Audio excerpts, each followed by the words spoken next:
what, in a sense, are the three things we should be doing for you, for the rest, for all of you. If you want to create a better world in the next 30 to 40 years, what should you be doing? Well, I think the first thing you need to do is to change the mindsets of the people of the world of how international relations should work. Now, what do I mean by changing our mindsets? And I use a very simple boat analogy to explain what the change of mindset requires. In the past, when 7.5 billion people lived in 193 separate countries, it was as though they were living in 193 separate boats, right? And so, as you know, when you're on a boat, you have captains and crews who take care of the boat, and normally you have rules to make sure that boats don't collide in the world. And that's what I call the 1945 rules-based order. Now, what's happened is that in the last 70 years plus, the world has shrunk.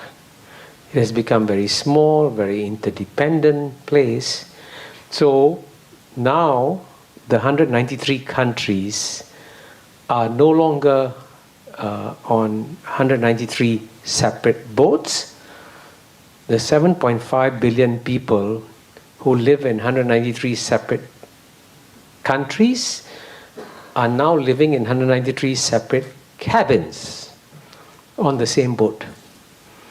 But the problem with this global boat is that you have captains and crews taking care of each cabin, and no captain or crew taking care of the global boat as a whole.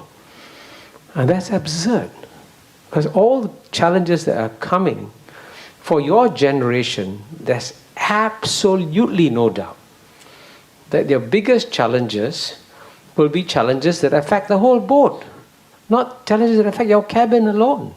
And if you stay in your cabin, you will not be able to fix that problem. You have to come out and collaborate with everybody else. I mean, I can give you some examples. The most obvious example is global warming.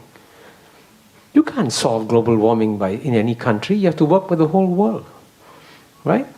Similarly, if you have a pandemic that spreads, it can go around the world instantly.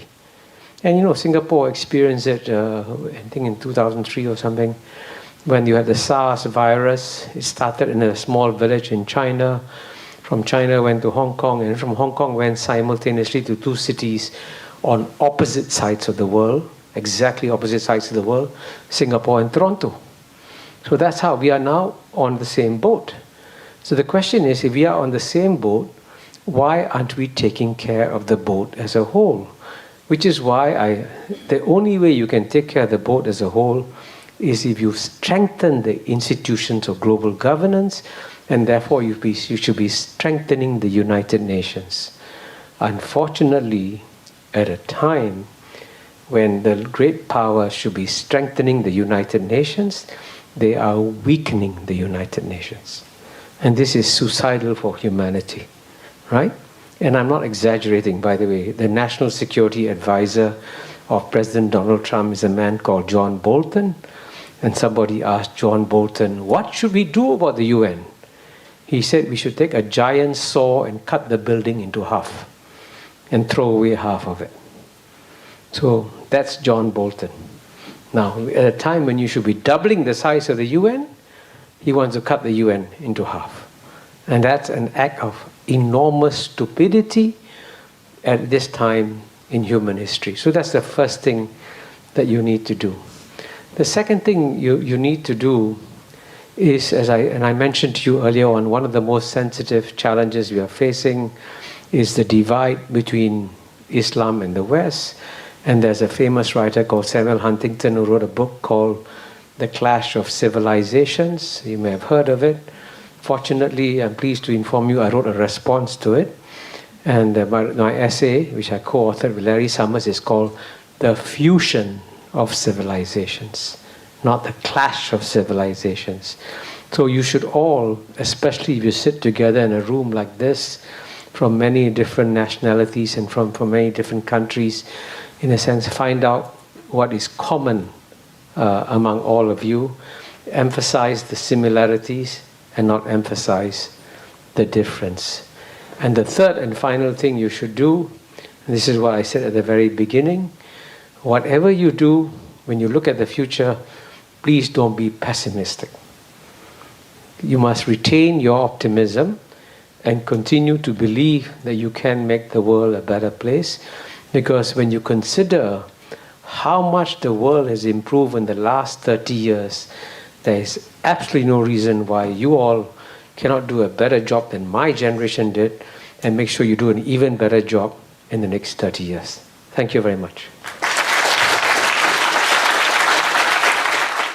朋友都知道我是很挑剔的，防晒乳我选 KISS 皇家呵护抗光清爽高防晒凝露，因为它有媲美蓝光神盾的抓藻植萃，保护我在阳光下延缓肌肤老化，维持青春弹力。可以防御工作环境里的3C 商品，各种光源对肌肤的伤害，擦起来清爽不黏腻。我特别喜欢它做到海洋友善，365天，天天抗光抗老化，是我的保养日常。你呢？呵护你，呵护全家人，专属你的 KISS Royal Care 抗光清爽高防晒凝露。